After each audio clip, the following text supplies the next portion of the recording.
Hi everyone, my name is Dawn Rundman and I am currently the Director of Faith Formation Resource Development at Augsburg Fortress, as well as the Assistant Director for ELCA Relations for 1517 Media, which is the publishing ministry of the ELCA. I'm here today on this Facebook Live event to share with you about an exciting Augsburg Fortress resource that we hope is going to meet some of your needs in the important ministry that you do with people who are at the end of their lives.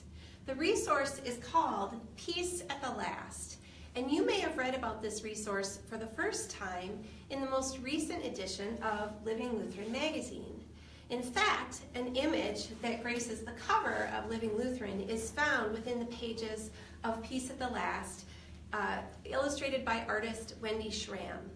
So what we're going to do in this Facebook Live broadcast is I will give you an overview of just what this resource is, and then we're going to take a look inside of its pages so that you can see how this is truly a unique and meaningful way to have a ministry resource with you when you are providing care and ministry for someone at the end of their life. We thought this was an especially appropriate topic and resource to highlight given that it is the day before Lent starts. So here is Peace at the Last. Here is Living Lutheran, and you can watch for this illustration from Living Lutheran's cover as we go through the resource. Peace at the Last is a unique resource in that it is meant to be something that you can share visually with people while you are ministering to them, which I know is different from other resources you might be looking at where you're holding it and you're reading from it. Peace at the Last is illustrated throughout with beautiful artwork and typography so that you can use this resource with the families you serve in your ministry. The book begins with an explanation of how the book even came to be. And Pastor Paul Palumbo at Lake Chelan Lutheran Church explains the process that he and a small team of people underwent in creating this resource that could be used during end of life. There is also a really beautiful statement by Wendy Schramm, the artist who created all the artwork that you'll see on its pages. When you turn the page and get started with some of the materials here, you'll see first of all some explanation of how you can use this liturgy, and then the text and the artwork really begin to help you as a ministry leader in ministering to people who are end of life.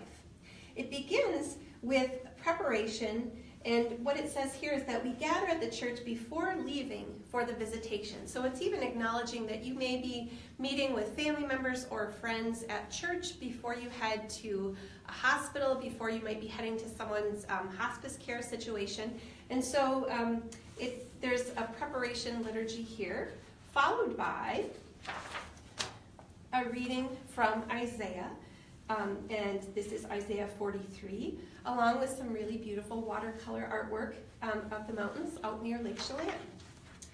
We also have a prayer here that you could read together, and again, because the prayer and the artwork are so accessible, it might be something where you're very comfortable holding this book open so everyone can see the artwork. And this is direction for you to meet at the font before you do the visitation, and people may cross themselves with water from the font. Here is a page inviting you into meditation and resting silently, followed by words to share as you gather with the person.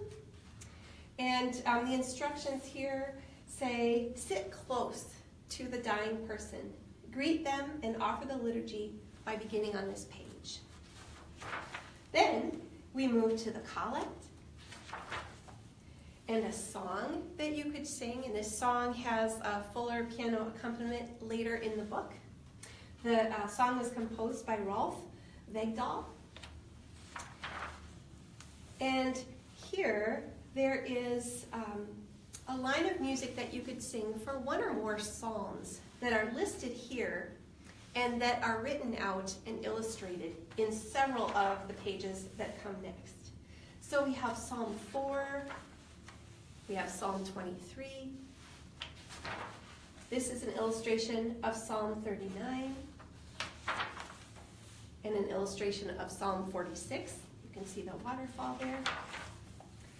Here is Psalm 51, and I know I'm going through these quite quickly, but hopefully you're getting the sense that these illustrations really invite you and others into the imagery and the words of the psalm as you speak them and hear them together. Here we have Psalm 63 and Psalm 102. And in Psalm 121, you may recognize some of these images from the cover of Living Lutheran and also the story inside. Here we have Psalm 131 illustrated and Psalm 139. And hopefully, even though these have been quick page throughs of the Psalms and the illustrations, you can see how the artwork really is connecting to many of the themes and much of the language in these Psalms. There is a spread here that invites you to lead the group in communion, as well as the Lord's Prayer. And then we move to the sending.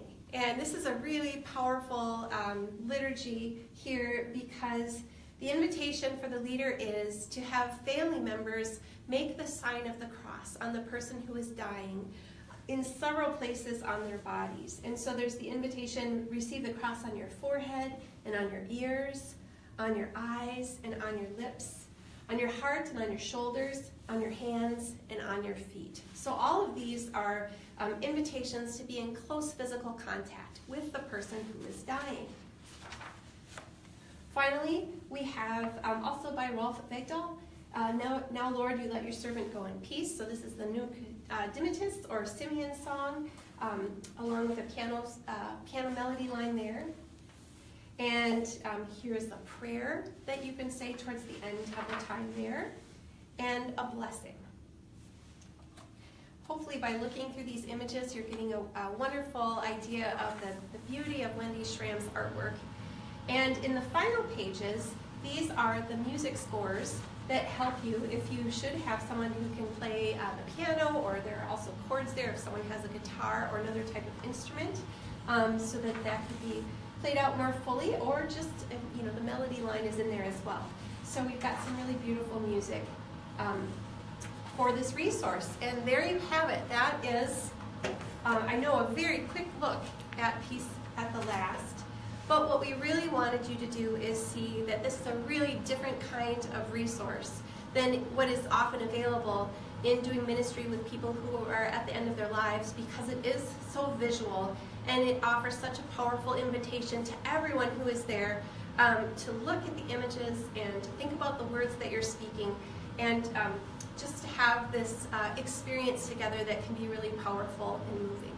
So we hope that you will consider adding Peace at the Last to your professional library, or you may know someone who works with people at the end of their lives, and you think that would be a really great addition to their library. So however you think this may fit in with your ministry or the ministry of others, we are so thankful that you took the time to watch, and hope that you have your questions answered about what this resource is all about. And if you have not read the article yet in Living Lutheran about this resource and the people who created it, that can be a great read as well. Thank you so much, and we wish you blessings as you begin the season of Lent.